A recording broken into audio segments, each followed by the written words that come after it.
Narcos, from the makers of Entourage, is the story of the king of cocaine, Pablo Escobar. Follow the hijinks of the notorious drug lord and mass murderer as he traipses through Colombia killing at will. Also, a fun B-plot with a blonde guy with a mustache and that dude who got his head crushed on the other show. It's Breaking Bad, except real. Real people, real murder. All of these people were real. Fun!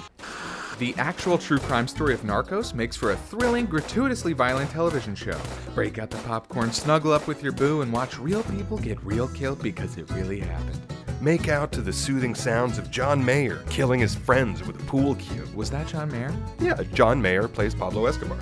And he's pursued by DEA agents Jimmy Buffett and Eric Bana. Wait, I thought Eric Bana was the other guy? The guy that ran the search block? That's also Eric Bana. Most characters in this show either are or look exactly like Eric Bana.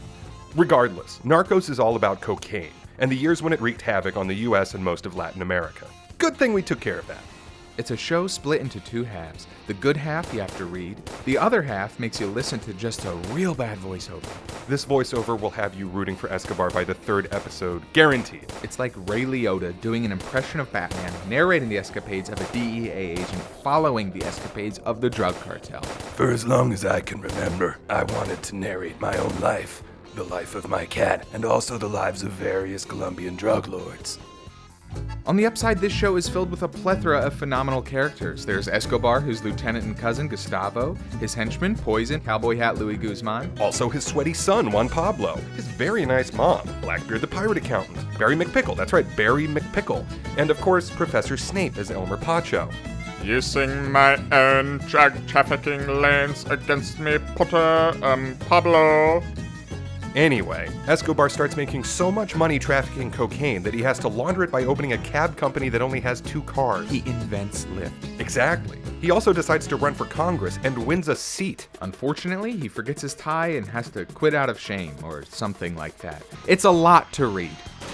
After assassinating multiple government officials and blowing up a plane, Pablo, how can a person be this bad of a person, Escobar, and his cronies decide to set their sights on fighting extradition.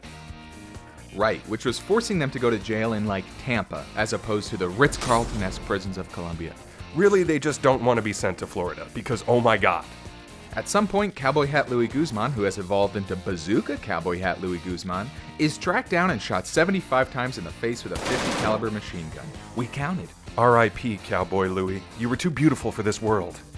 Anyway, because life is horribly unfair, Escobar comes to a truce with the government and is allowed to essentially live in a well-stocked rec center for the rest of his life. Oh, but Party Hall Prison does not suit Escobar, who becomes paranoid and begins killing his friends with pool cues. The government finds out and comes to raid his prison. Before that, of course, Pablo gets an emotional goodbye with his wife and scrapbook before heading to his escape tunnel.